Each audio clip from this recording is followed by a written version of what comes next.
உண்மையான ஜெபம் என்பது உள்ளத்திலிருந்து வருவது. கிறிஸ்துவில் பிரியமானவர்களே, ஜெபம் கிறிஸ்தவ வாழ்வின் இதயம்.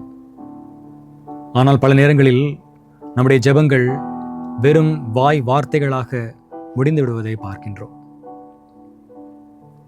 வெறுமனே வாய் வார்த்தைகளாக முடிவதை பார்க்கின்றோம்.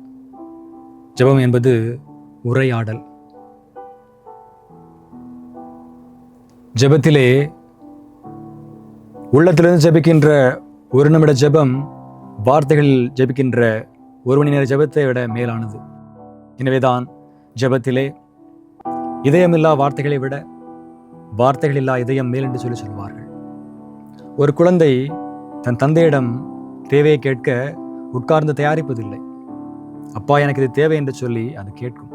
அதுதான் உண்மையான ஜெபம். பல நேரங்களிலே நாம் கேட்டிருப்போம், ஒரு சிலர் ஜெபிங்க என்று சொன்னால் எனக்கு ஜெபிக்க தெரியாது என்று சொல்வார்கள். நான் ஜெபிச்சது கிடையாது, எனக்கு ஜெபிக்க வராது. அன்பார்ந்தவர்களே, ஜெபத்திலே இறைவன் பார்ப்பது அழகான வார்த்தைகளை அல்ல, மாறாக உள்ளத்தினுடைய உண்மையை. நம்முடைய வாழ்க்கையிலே ஜெபங்களை நாம் யோசித்து பார்ப்போம். திருப்பலியிலே ஒவ்வொரு நாளும் நாம் சொல்கின்ற ஜெபங்கள் உள்ளத்திலிருந்து வருகின்றதா, இல்லை அது வெறும் வாயிலிருந்து வருகின்றதா என்று சொல்லி யோசித்து பார்ப்போம். நாம் சொல்கின்ற பாவ மன்னிப்பு ஜெபம் எல்லாம் வல்ல இறைவனிடம் எத்தனை முறை உள்ளம் வருந்தி பாவ மன்னிப்பு கேட்டு நாம் அதை ஜெபித்திருக்கின்றோம். இன்றைக்கு இறைவன் நம்மை பார்த்து கேட்கின்றார்.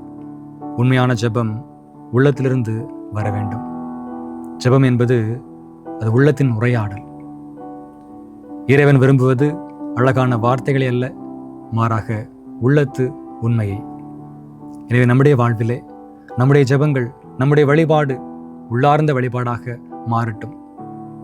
ஆம் பிரியமானவர்களே, உணர்வுகளை தொடாத எந்த வழிபாடும் உண்மையான வழிபாடாக ஆகிவிட முடியாது. இறைவன் நம்மை நிறைவாக ஆசீர்வதிப்பாராக. ஆமென்.